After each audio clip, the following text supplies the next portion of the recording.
Good morning, everybody. It's Wednesday morning, and welcome to Pen Vicarage. Lovely to see you, and thank you for joining us for our Bible talk for today.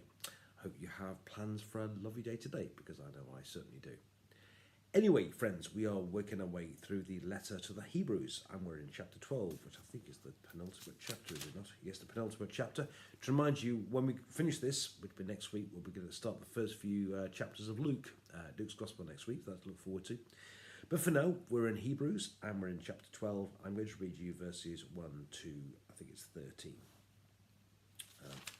1 to 13.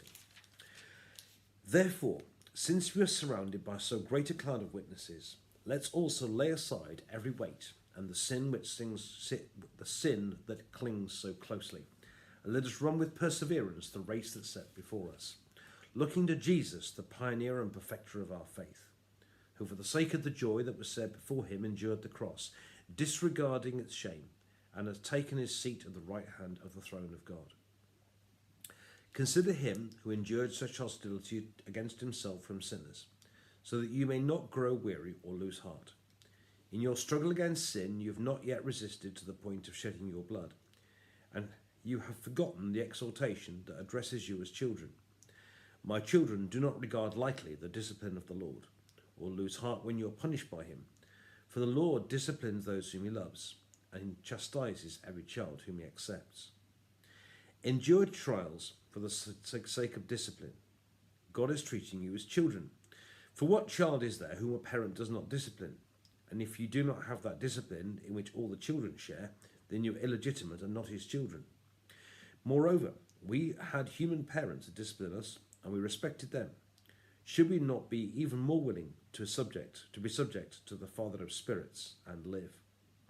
For they disciplined us for a short time, as seemed best to them, but he disciplines us for our good, in order that we may share his holiness. Now discipline always seems painful rather than pleasant at the time, but later it yields the peaceful fruit of righteousness to those who have been trained by it. Therefore, lift your drooping hands and strengthen your weak knees, and make straight paths for your feet, so that what is lame may not be put out of joint, but rather be healed. And this is the word of the Lord. Thanks be to God. Okay, so in chapter 11, the writer has gone through a whole series of heroes of the faith. People like David and Barak and Samson and Gideon and Moses and a whole lot of heroes. Rahab, from right at the beginning of the Old Testament, sort of all the way through to the prophets and everything. He goes through a fantastic load of heroes, and they were all, as I said yesterday, they were all weak from the beginning. They were also flawed characters as well, but through faith, God did incredible things with them. And as I say, the writer goes through a whole series of heroes of the Old Testament. But in chapter 12, he then goes on to talk to the writer, to the listeners again, saying, okay, this is what you've got to do with it. And he goes back to them again, because their problem has been, they've been suffering for their faith, and they're thinking about drifting away. And so in chapter 11, as I say, he's run through a whole lot of heroes of the faith. And now he says, therefore, he says, because of what's happened before, since we are surrounded by such a great cloud of witnesses, let us lay aside every weight and every sin that things clings so closely. Let's run with perseverance the race that's set before us. So what he's saying is, I've just run past a whole lot of heroes past you, all these great people in the Old Testament, and they've all witnessed, to the power of God, the love of God, the grace of God, and so on and so on and so on. And they've all gone for it, and they can all bear witness to what a fantastic and powerful God is, and what great things God can do through weak and flawed people like them and like you and me. And he says, therefore, since we're surrounded by such a great cloud of witnesses, therefore, what do we do about it? Therefore, he then says, go forward in the faith. And the analogy he uses actually is one of a race.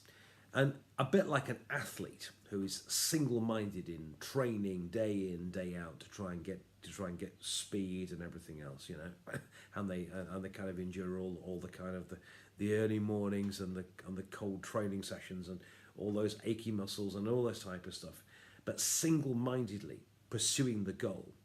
Likewise, the writer says here, we must be single-minded in our faith too, casting aside everything that would hold us back, every weight, casting aside those sins which he says that cling so closely to us, and single-mindedly look to Jesus, who he calls the pioneer and perfecter of our faith. So he says, first, so we've got all his people bearing witness to what wonderful God is. Therefore, he says, we should proceed in the faith, single-mindedly, casting aside every sin and pursuing and looking to Jesus. Okay. Now, interesting enough, that the use of the race analogy is quite interesting as well, because there's some people would say that these witnesses are, for us, in some ways, I mean, I think it's actually quite helpful. In a sense, it's a bit like the crowd cheering on a runner.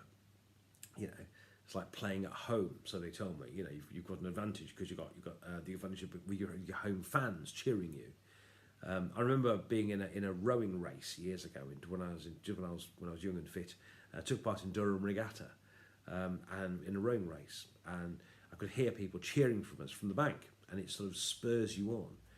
And it's quite a nice thought because we're surrounded by this cloud of witnesses, these great heroes of the Old Testament.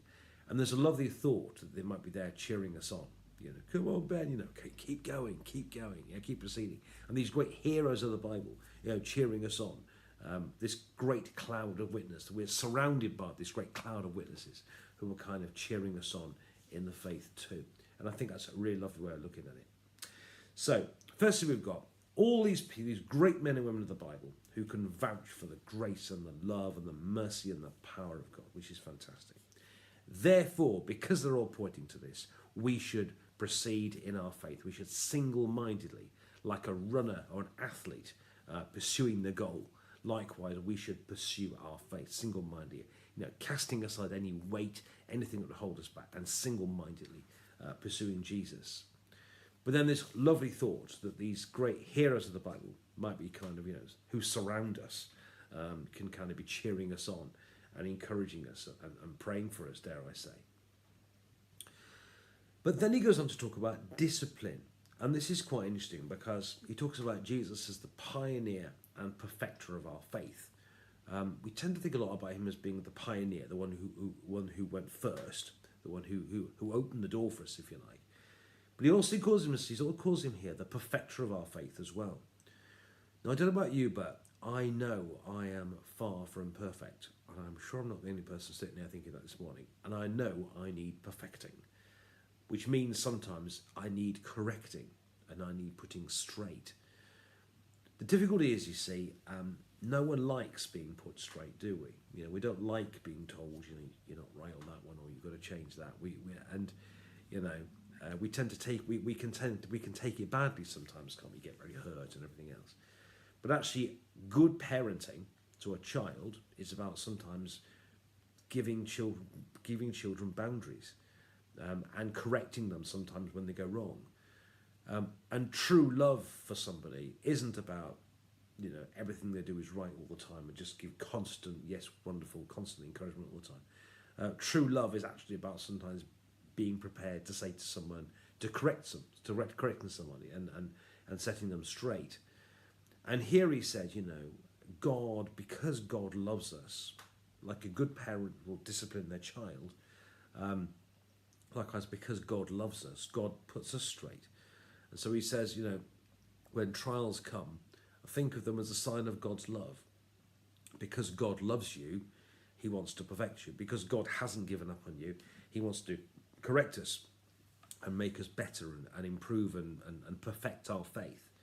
So he argues here that we should think of trials, instead of thinking of them as all bad, we should think of them as God's way of perfecting us, God's way of making us stronger.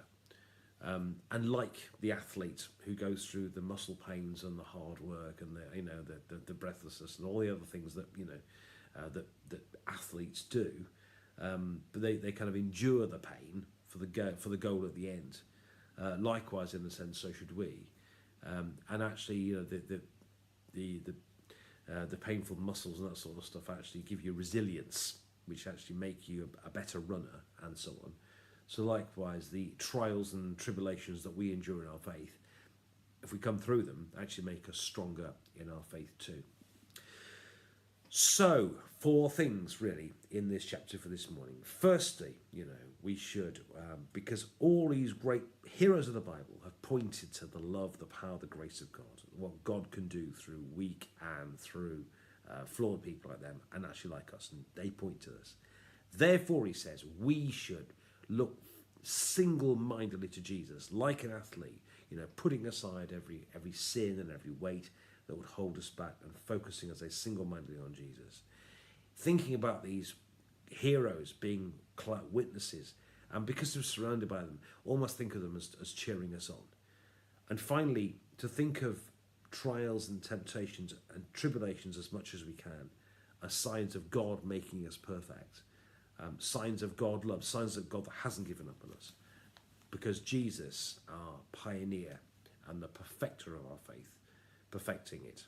And I know, if I'm anything like you, I know how imperfect I am, and I know I need all the correcting I can get. More tomorrow. God bless you.